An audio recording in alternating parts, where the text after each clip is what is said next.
Olá, bom dia, boa tarde, boa noite, boa madrugada. Seja muito bem-vinda, muito bem-vindo. Meu nome é Marcos Vinícius e quero te convidar para a nossa aula de número 11 da obra O Livro dos Médiuns. Livro dos Médiuns, obra publicada, compilada e desenvolvida por Allan Kardec. E, dando continuidade aos nossos estudos, estamos estudando com muito afinco desde o início. Eu sei que você que está nos acompanhando desde o início pode estar achando que está meio enfadonho, é preciso entender que, de certa forma, Allan Kardec, nesse capítulo que nós estamos vendo, a propósito, estamos no capítulo 3 da primeira parte, que se chama Método. Não só nesse capítulo, mas nos capítulos precedentes, Kardec nos lembra que o estudo sobre a mediunidade, na verdade, até generalizando, o estudo sobre espiritismo, o estudo do espiritismo e a mediunidade, faz parte desse estudo, requer tempo, requer afinco, requer perseverança, requer, enfim, dedicação e esforço. Lá na frente, nós vamos compreender, quando a obra estiver chegando ao fim, aí cada um de nós vai compreender o quão é importante cada uma dessas partes, o quão esses capítulos são riquíssimos, tá bom? Então, meu convite é que você que chegou até agora, persevere, não esmoreça não, estude. Você que está chegando agora, seja muito bem-vinda, muito bem-vindo. Todos os outros episódios, as outras aulas, na verdade, estão aqui na nossa página no YouTube, É só você ir lá no YouTube e na aba de busca você coloca lá Centro Espírita Lar dos Humildes e aí você tem acesso a um manancial de conteúdo maravilhoso, estudo do livro dos médiuns, estudos do livro A Gênese, estudo do livro Céu e o Inferno, estudo do livro Apocalipse, e muitos outros estudos aí das obras de André Luiz, de Emmanuel, enfim. Não falta conteúdo aí para você que gosta da doutrina espírita, que gosta e que tem sede de conhecimento acerca desse universo. Então vá lá, visite nossa página, se você quiser, obviamente. Bom, dando prosseguimento aqui então, na aula passada, videoaula número 10, nós encerramos no item 27 do capítulo 3 da primeira parte, que se chama O Método. E agora no item 28, Allan Kardec ele traça um perfil daqueles que foram convencidos, daqueles que estudando, entenderam a transcendência, a importância, o aspecto vivo, não só da doutrina espírita, mas no seu aspecto do fenômeno mediúnico. Então no capítulo, no item 28, Kardec inicia assim, então, ele faz agora um aparato, na verdade ele faz um levantamento das características daqueles e daquelas que já foram convencidos da seriedade, da veracidade, de que o fenômeno espírita, na verdade, é um fato, não é uma ilusão, não é uma teoria, é um fato que está, inclusive, contido, subordinado às leis da natureza, haja vista que mediunidade é um fenômeno orgânico, faz parte do meu corpo, do seu corpo, do corpo de todos os seres humanos. Bom, mas nós veremos isso com mais detalhes lá à frente. Então, no item 28, Kardec escreve o seguinte: entre aqueles que um estudo direto convenceu, pode-se distinguir. Primeiro, os que creem pura e simplesmente nas manifestações. Lembrando que nós estamos estudando o livro dos médiuns, portanto, todo o estudo é voltado para a mediunidade, não esqueçamos disso. Repetindo, primeiro, os que creem pura e simplesmente nas manifestações.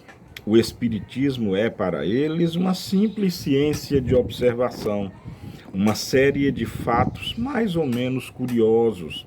Nós os chamaremos espíritas experimentadores, aqueles que sabem que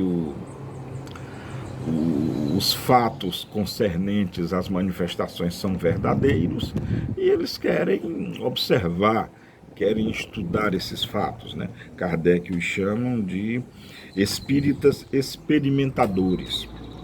Bom, em segundo lugar, os que, aliás, segundo, não é uma questão hierárquica não, tá? Segundo, os que veem no espiritismo outra coisa além dos fatos, compreendem a sua parte filosófica e admiram a moral que dele decorre, mas não a praticam.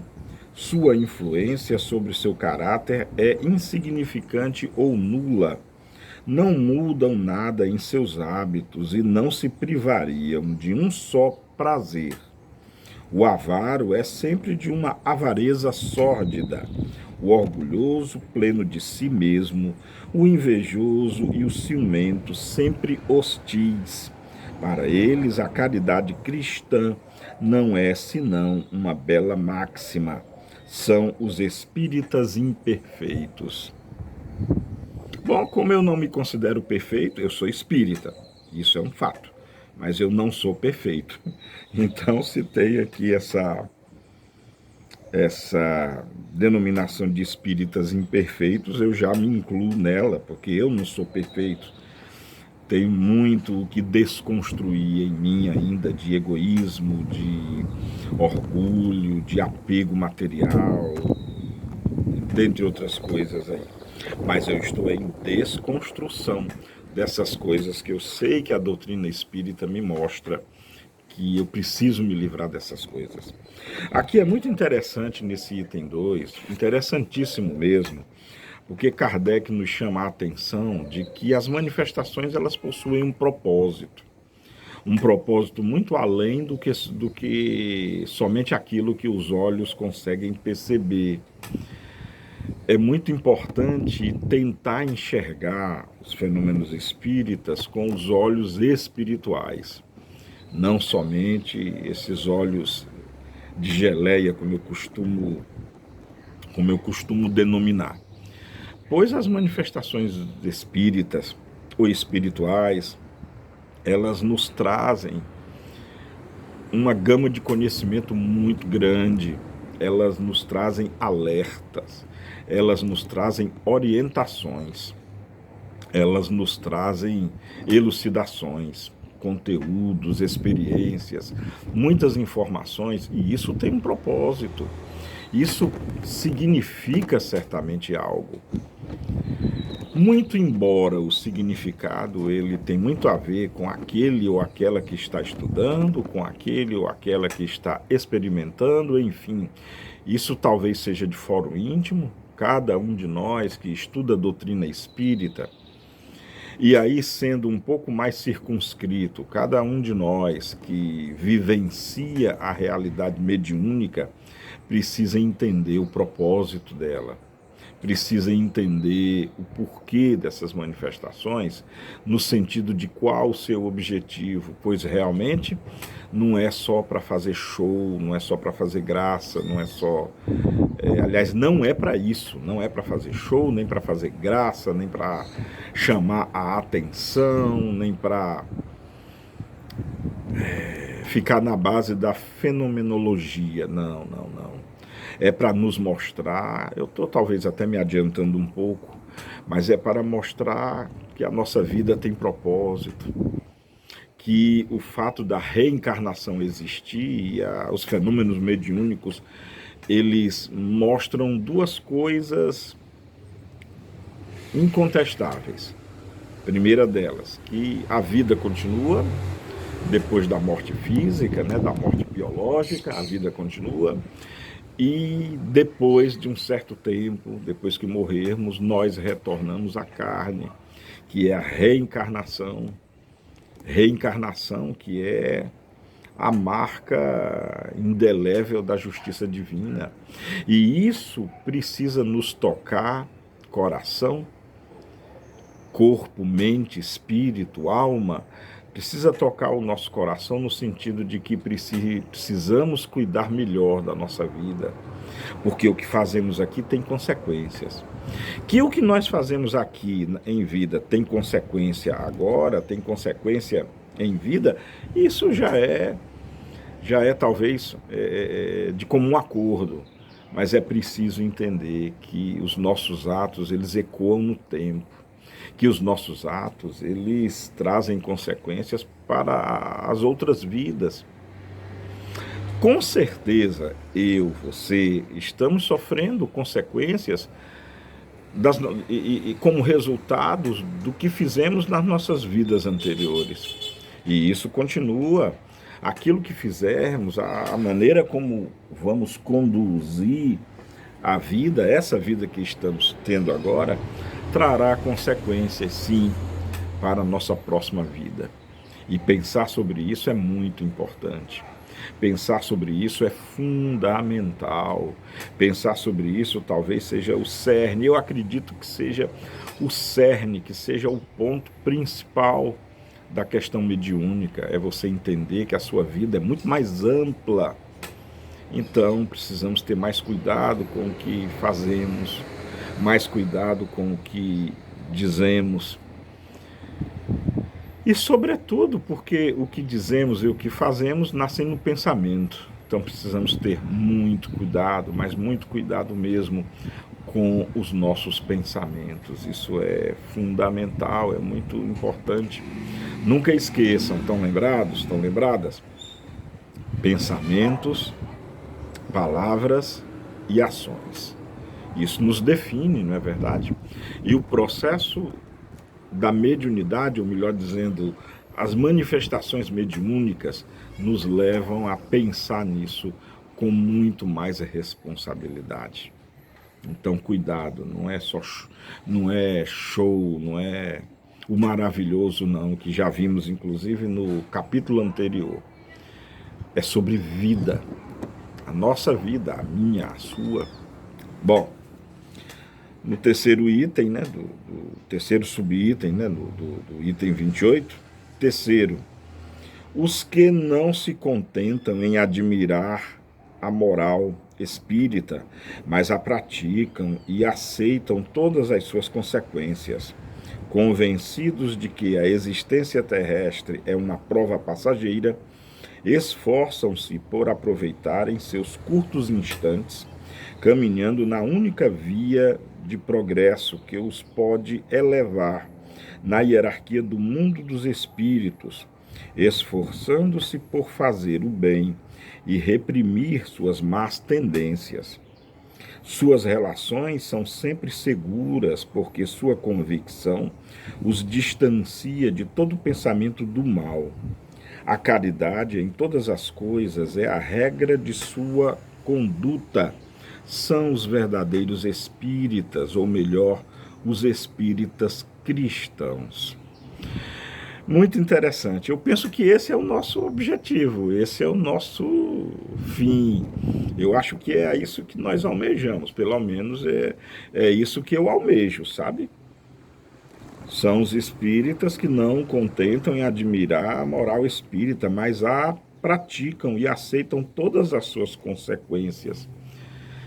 Eu acho que esse é o fim, esse é o propósito, né? Esse é o objetivo principal. Aliás, esse é o objetivo. Em face do que eu falei, abordando o item anterior, é aí que mora a moral, a verdadeira moral. Porque a doutrina espírita, na sua parte moral, né, ela nada mais é do que o que Cristo já nos ensinou. Porque o que Cristo nos ensinou é perfeito.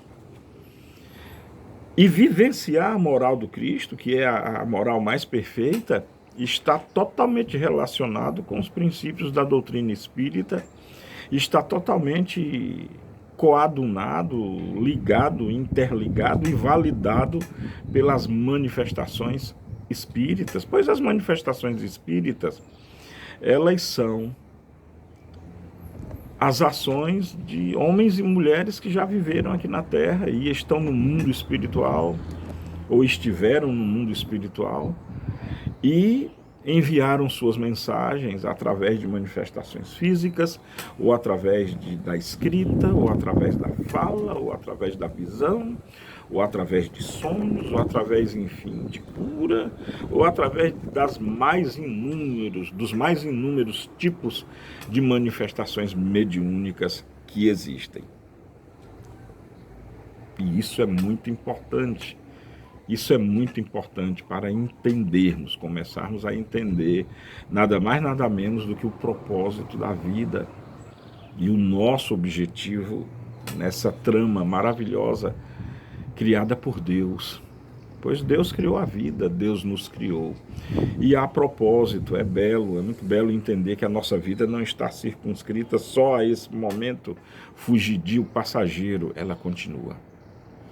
Bom, encerrando a nossa aula aqui no quarto item, aí encerra-se o item 28, né? No subitem quarto, né? Então, é porque Kardec, ele listou ou elencou 4 tipos de espíritas, né?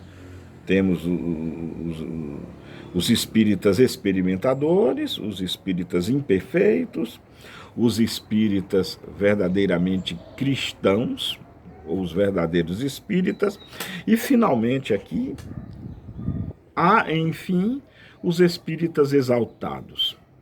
A espécie humana seria perfeita se não tomasse sempre senão o lado bom das coisas. O exagero é nocivo em tudo em espiritismo.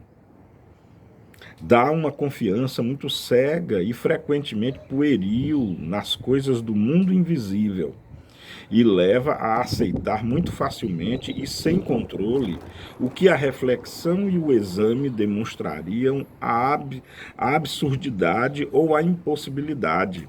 Mas o entusiasmo não reflete, deslumbra. Esta espécie de adepto é mais nociva do que útil à causa do espiritismo. São os menos apropriados a convencer, pois que desconfia-se com razão do seu julgamento. São enganados de boa fé, seja por espíritos mistificadores, seja por homens que procuram explorar sua credulidade. Se devessem suportar sozinho as consequências, não haveria senão meio mal.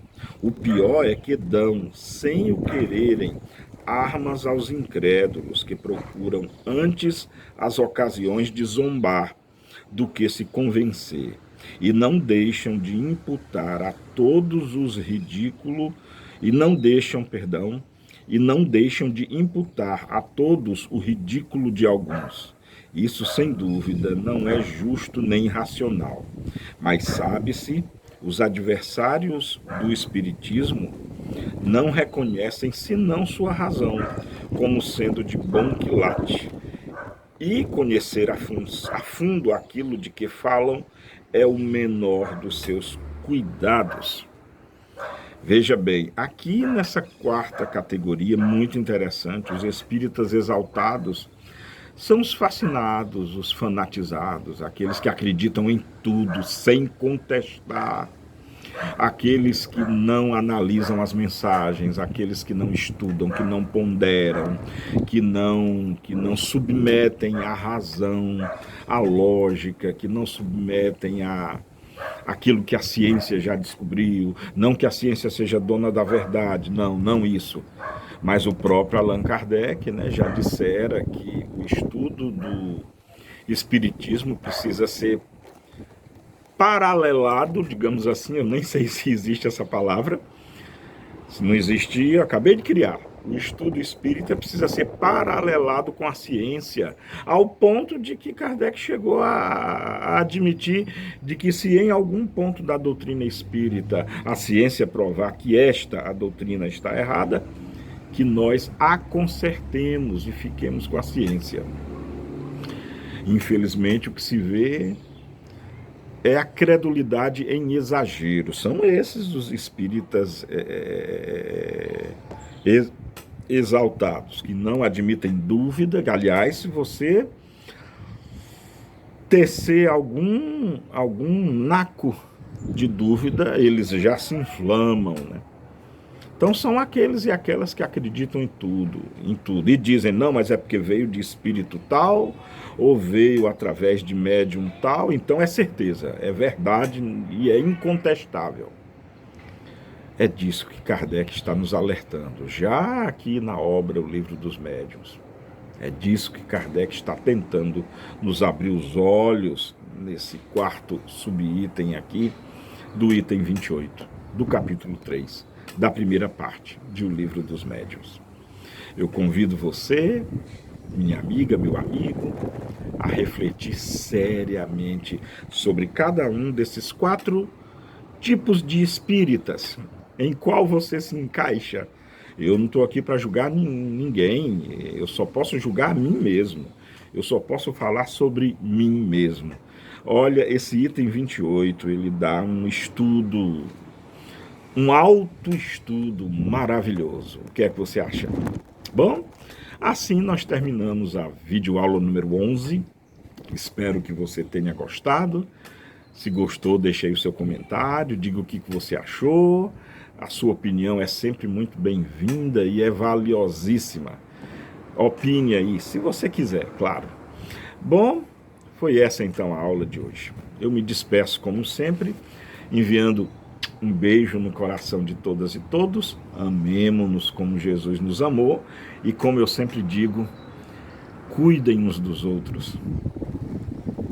Se nós pararmos para pensar, aí está tudo. Cuidem uns dos outros. Até a nossa próxima videoaula. Tchau.